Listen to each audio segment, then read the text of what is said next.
Oi gente, tudo bem com vocês?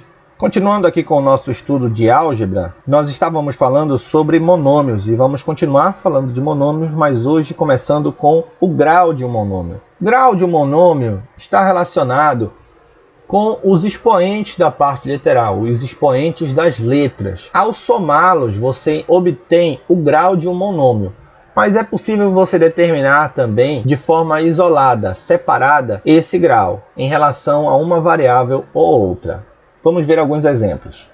No meu primeiro exemplo, eu tenho que 4/3 de m ao quadrado n é a mesma coisa que 4/3 de m ao quadrado vezes n elevado a 1. Quando não aparece esse expoente aqui, subtende-se que é 1. Somando-se esses expoentes, eu tenho 3. Portanto, eu posso dizer que esse é um monômio de grau 3. Mas em relação às variáveis m e n, esse monômio é um monômio de grau 2 em relação a m e de grau 1 em relação a n.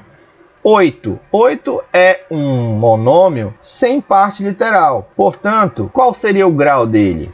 Repare que se eu multiplicar esse 8 por qualquer variável elevado a zero, por exemplo, 8 vezes x elevado a zero, 8 vezes y elevado a zero, 8 vezes z elevado a zero, qualquer variável elevada a zero, eu não altero esse 8. Por quê? Porque todo número elevado a zero é igual a 1. E 8 vezes 1 dá 8. Então, o grau de qualquer monômio, nesse caso aqui, que não apresenta variável, é zero, porque o expoente é zero. Então, todo termo independente, ou seja, um monômio que não possui variáveis, é um monômio de grau zero. O terceiro exemplo aqui, menos meio de g à quinta h à quarta. Somando esses expoentes, eu tenho 9. Então, esse monômio é um monômio de grau 9. Mas, separadamente, em relação a cada uma das variáveis, eu tenho que esse monômio é de grau 5 em relação a g e de grau 4 em relação a h. Agora vamos passar para um assunto que é dos mais importantes e eu gostaria que vocês prestassem bastante atenção. Se você não entender, pare imediatamente, volte e veja de novo. Termos semelhantes. Termos semelhantes são aqueles que possuem exatamente a mesma parte literal, exatamente as mesmas letras com os mesmos expoentes. A única coisa que pode mudar é a ordem, porque a multiplicação é comutativa. Então, se eu tiver uma parte literal x vezes y, a mesma coisa que y vezes x. Vamos ver alguns exemplos aqui. Os monômios menos 3k ao cubo f quadrado e 2/5 de k ao cubo f quadrado são semelhantes. Por quê? Porque eles têm a mesma parte literal. Qual é a parte literal dos dois? Está aqui marcado em amarelo. Eu tenho as mesmas letras com os mesmos expoentes. A parte literal desses dois monômios é o k ao cubo f ao quadrado. Então, eles são semelhantes.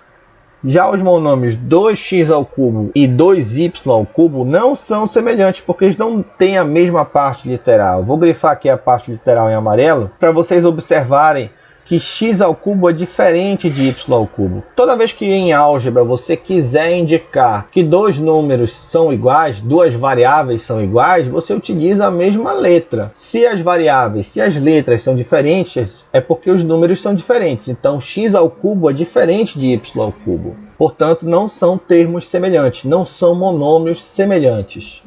Os monômios menos 4s à quarta, menos 5s à quinta e menos 4s à sétima não são semelhantes também porque não têm a mesma parte literal. Ah, professor, mas eles são muito parecidos, olha. Aqui está menos 4, aqui está s, olha. Aí aparece menos 4 em todos, professor. E todos têm o s, então eles são parecidos, então eles são semelhantes. Em linguagem matemática, semelhante é o que está escrito aqui. E em álgebra, o que importa é essa linguagem matemática. Por mais que esses monômios sejam parecidos, e de fato são, eles não são matematicamente semelhantes. Veja só, S à quarta, S à quinta e S à sétima são diferentes. Portanto, esses termos, esses monômios, não são semelhantes. Por último, os monômios t menos 1/4 de t e 5/9 de t são semelhantes, porque têm a mesma parte literal. No caso, a parte literal aqui dos três é o próprio t. Aparece a mesma variável com o mesmo expoente. Então, são semelhantes. Mas por que você precisa saber o que são termos semelhantes? Para você poder fazer a soma ou subtração entre termos semelhantes, entre monômios, que é o que a gente vai ver agora. Operações com monômios, vamos começar com adição e subtração. Adição e subtração é conhecida também por redução de termos semelhantes. Você só vai poder fazer a adição e subtração de monômios somente se os termos forem semelhantes, ou seja, se eles tiverem as partes literais exatamente iguais, as mesmas variáveis, os mesmos expoentes. Vamos a alguns exemplos. Nesse primeiro exemplo aqui, vamos analisar as partes literais deste monômio e deste monômio. Eu vou grifar aqui de amarelo. Repare, a ao quadrado c à quinta é igual a ao quadrado c à quinta. Então, essas partes literais são exatamente iguais. Então eu posso fazer a soma, mas como é que você vai fazer? Você vai repetir a parte literal. Você não vai mexer em nada com ela. Você não vai somar expoente, não vai multiplicar expoente, não vai somar um com o outro, não vai fazer nada disso. Você vai repetir a parte literal e somar ou subtrair os coeficientes, que são esses números que aparecem na frente dos monômios. Você vai separar a soma para um lado e a parte literal você repete. Como? Assim. Fica menos 3 mais 5 vezes a ao quadrado c à quinta. Repare que a parte literal não alterou em nada. Ela é a mesma de antes. Olha só. Você não altera, você só repete. Menos 3 mais 5 dá 2. Então fica 2a ao quadrado c à quinta. Segundo exemplo. 2 terços de x menos 4x. Esses termos são semelhantes? Sim. O x aparece em um e no outro. X é igual a x. Então os termos são semelhantes. Se são semelhantes, eu posso fazer a subtração. Como é que eu faço isso? Faço subtração em separado e só repito o x. Fica 2 quintos menos 4 vezes x. 2 quintos menos 4 é uma subtração entre frações que não têm o mesmo denominador. Ah, professor, 4 não é fração. É sim, só não aparece o denominador. Eu tenho que lembrar que quando não aparece, o denominador é 1. Aí eu vou tirar o MMC entre 5 e 1, que no caso é 5. E aí eu vou dividir pelos denominadores e depois multiplicar pelos numeradores. Vamos lá. 5 dividido para 5 dá 1, vezes 2, 2. 5 dividido para 1 dá 5, vezes 4, 20. 2 menos 20 é uma subtração entre dois números inteiros que tem sinais diferentes. No caso, o sinal do 2 é mais, né? Quando não aparece, subtende-se que é mais. E o sinal do 20 é menos. Aqui vai prevalecer o sinal do maior módulo, que é o do menos 20, portanto o resultado vai ser negativo. E eu subtraio os módulos, 20 menos 2, 18. Portanto vai ficar menos 18 quintos de x. O x eu só repito. Menos y ao quadrado, menos 7y ao quadrado. Mais uma vez, olhando para as partes literais, eu tenho que elas são iguais. Se elas são iguais, eu posso efetuar essa subtração. Como? Separa a subtração para um lado e parte literal para o outro. Fica menos 1 menos 7 vezes y ao quadrado. Lembrando que quando não aparece o número, subtende-se que é 1. Com esse menos, menos 1. Por isso fica menos 1 menos 7. Mais uma vez, isso é uma subtração entre números inteiros que tem o mesmo sinal. Eu repito o sinal e somo os módulos. Então fica menos 8y ao quadrado. 1 mais 7 dá 8, conserva o sinal negativo. E a parte literal eu sempre vou repetindo até o final. Ficou entendido? Caso não, volte, que eu estou explicando o mais pausadamente que eu posso, para ver se você entende o processo.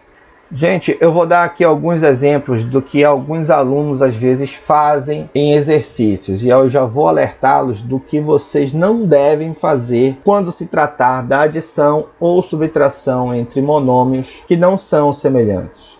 Repare aqui no conceito. Somente se pode efetuar adições e subtrações entre monômios se eles forem semelhantes. Se eles forem semelhantes. Ou seja, se tiverem exatamente a mesma parte literal. Se isso não acontecer, você não pode efetuar a adição ou a subtração. E aí, professor, como é que eu faço? Você não faz. Você deixa lá como está, porque não dá para fazer. Mas ainda assim, a gente tem alguns exemplos de como alguns alunos costumam lidar com essa situação. 7p ao quadrado mais 8p. Aí o que o aluno faz, geralmente? Ele soma 7 mais 8 e soma os expoentes do p, 2 mais 1. Aí 7 mais 8 dá 15, 2 mais 1 dá 3, fica 15p ao cubo. Neste outro exemplo, mesma coisa, o pessoal faz assim. junta todo mundo e sai somando. Fica menos 1 mais 3, e aí junta A ao cubo com B. Menos 1 mais 3 dá 2, e aí ficaria supostamente 2A ao cubo B. Nesse terceiro exemplo também, o que o pessoal faz?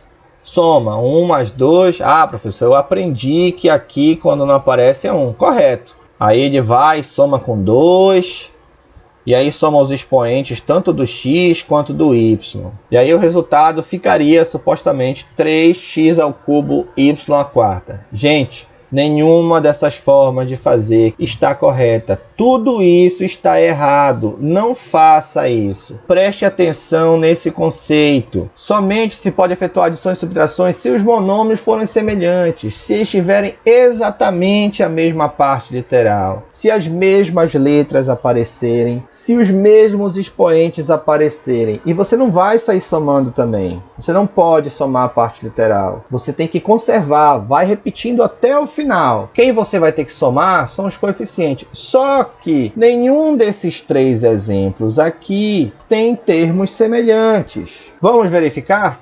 7p ao quadrado mais 8p. Essas partes literais aqui, p ao quadrado e p, são diferentes. Se a parte literal é diferente, é porque os monômios não são semelhantes. Menos a ao cubo mais 3b, olha só a parte literal. Não são iguais, são diferentes. Se são diferentes, então os termos não são semelhantes. Você tem que deixar como está. Não faz nada, então, professor, não dá para fazer? Não, não dá para fazer nada. Deixa exatamente assim. xy ao cubo mais 2xy. Ah, professor, mas aparece aqui xy, mas o expoente não é o mesmo aqui no y. Olha, aqui é 3 e aqui é 1. No x até é igual, mas todo mundo tem que ser igual. Basta falhar 1 para que não seja semelhante. Olha só, xy ao cubo é diferente de xy. Então, nenhum desses exemplos tem termos semelhantes. Portanto, não é possível efetuar adições ou subtrações entre esses monômios. Você deixa exatamente do jeito que está. É importante que você aprenda isso, porque essa é uma das principais dificuldades quando se fala de álgebra, tá? E é uma coisa que é relativamente simples. Então não deixe de fazer as atividades propostas. Qualquer dificuldade eu continuo à disposição no privado, no horário especificado. Continue exercitando, é importante, e até a próxima aula, gente.